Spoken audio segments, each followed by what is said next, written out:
dalilnya Masya Allah dia apal ini itu tuh. Apalagi apal sampai posisi-posisinya di pojok jualan. Allah jualan. Photographic memory siapapun punya itu. Cuman gak ada yang orang nyebut ayat sampai disebutin posisinya sebelah kanan. Gak pernah ada yang ngomong gitu.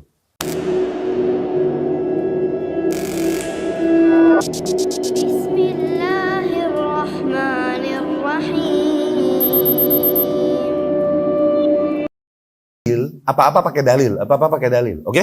Makna tepat dari maksud dalil tersebut adalah maknanya sepaket dengan cara memahaminya. Sepaket dengan cara memahami yang tepat.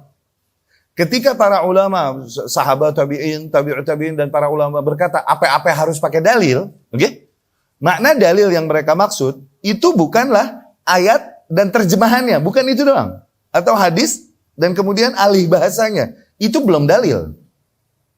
Dibilang dalil adalah sepaket dengan cara memahami yang tepat. Nah ini yang seringkali keliru di awam. Bahkan di penuntut ilmu. Seringkali dibilang dalil adalah cukup sebatas terjemahan ayat atau terjemahan hadis. Kaidah cara memahaminya, penempatannya keliru, sengaco-ngaconya mereka hajar. Tapi mereka yang penting punya dalil. Tuh, tidaklah masumiyat firqatun firqatan illa walaha dalil. Tidaklah sebuah firqah dibilang firqah kecuali pasti punya dalil. Nanti mau ngomong sama yang teroris, mau ngomong sama Hizbut Tahrir lagi yang ngaco-ngaco, mau sama Ikhwanul Muslimin lagi nih, uminya Khawarij modern nih yang menelurkan kelompok-kelompok Khawarij yang ada sekarang nih. Oke, mereka punya dalil. Tayyib, mereka bisa mendatangkan dalil dari ayat-ayat dan hadis-hadis. Zain? Tayyib. Apakah maknanya langsung mereka benar ketika punya dalil? Nah, itu awam. Ketika mereka, dalilnya Masya Allah dia apal ini itu tuh. Apalagi apal sampai posisi-posisinya di pojok jualan. Allah jualan. Photographic memory siapapun punya itu. Cuman gak ada yang orang nyebut ayat sampai disebutin posisinya sebelah kanan. Gak pernah ada yang ngomong gitu. Photographic memory kalau orang hafal Quran siapapun bakalan punya. Otomatis itu. Jadi sekali lagi, makna dalil dengan sepaket dengan cara memahaminya. Karena kalau dalil, maknanya adalah sebagaimana yang difahami awam, bahwa dalil adalah yang penting ada ayat, ada hadis yang dia bisa gunakan untuk membenarkan tindakannya. Kejebak kita. Ketika kita mengingkari beberapa kaum, misal, jangan kalian nyekar. Nyekar? Itu naburin kembang di kuburan. Nyekar ya? Kalau jaroh, kalau pada jaroh nih, jaroh, kan suka pada nyekar. Jangan kalian nyekar, itu bid'ah. Mereka bilang, siapa bilang bid'ah? Orang ada dalilnya. Oh, ada dalilnya? Iya. Riwayat Imam Bukhari dan Muslim rahimahumullah dari Abu Hurairah radhiyallahu anhu bahwasanya Rasulullah sallallahu alaihi wasallam ketika melewati dua kuburan, dia berkata ini dua kuburan lagi diazab penduduknya nih. Ahlinya. Oke? Kemudian Rasul mengambil daun-daun seger nih dan ditaruh di atasnya dan Rasul berkata sallallahu alaihi wasallam, semoga nih daun seger nih yukhaffif anhuma ma lam yaibasa. Meringankan azab mereka berdua selama belum kering. Tuh, kejebak enggak kita? Kalah enggak? Dalil, fix, konkret, spesifik. Enggak multi tafsir lah gitu. Langsung ada contoh praktek dari Rasul sallallahu alaihi wasallam. Mau kabur gimana loh? Ayo. Mau ngeles gimana? Langsung gitu, oh berarti jaroh, nyekar. Masalah. Kalah ente. Kejebak di situ. Coba dia memahami cara istimbat atau istidlal yang baik sebagaimana diajarkan Ahlus Sunnah.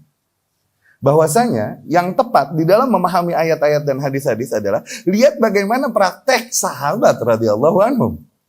Enggak kena sama jebakan itu. Dan kita akan berkata, tidaklah Rasul mengajarkan itu dengan tujuan untuk menjadi sunnah bagi umatnya kalau ketemu kuburan. Buktinya apa? Buktinya enggak ada seorang pun sahabat kalau ketemu kuburan, dia nyekar tuh. Kalau maksud Rasul adalah itu, sahabat duluan nyontohin.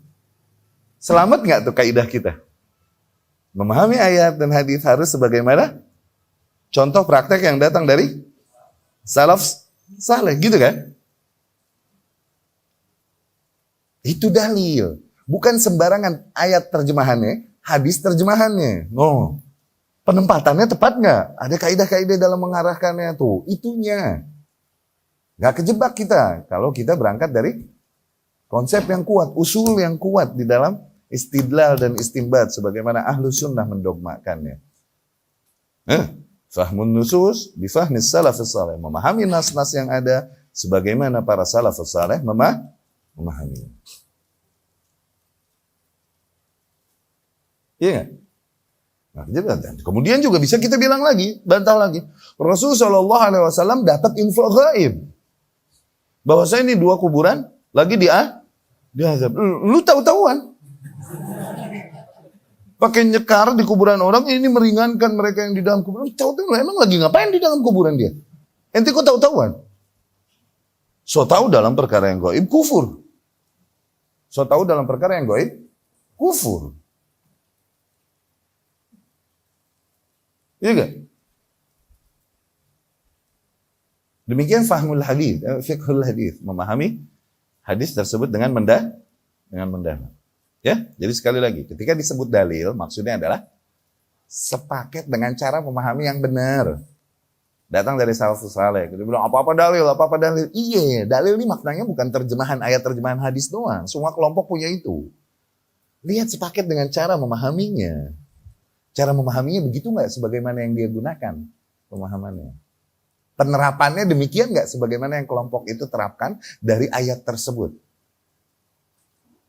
Iya kan? Ya. Dengan itu kita berada di atas rambu-rambu manhaj yang hak. Rambu-rambu konsep beragama yang benar. Nggak nerobos itu.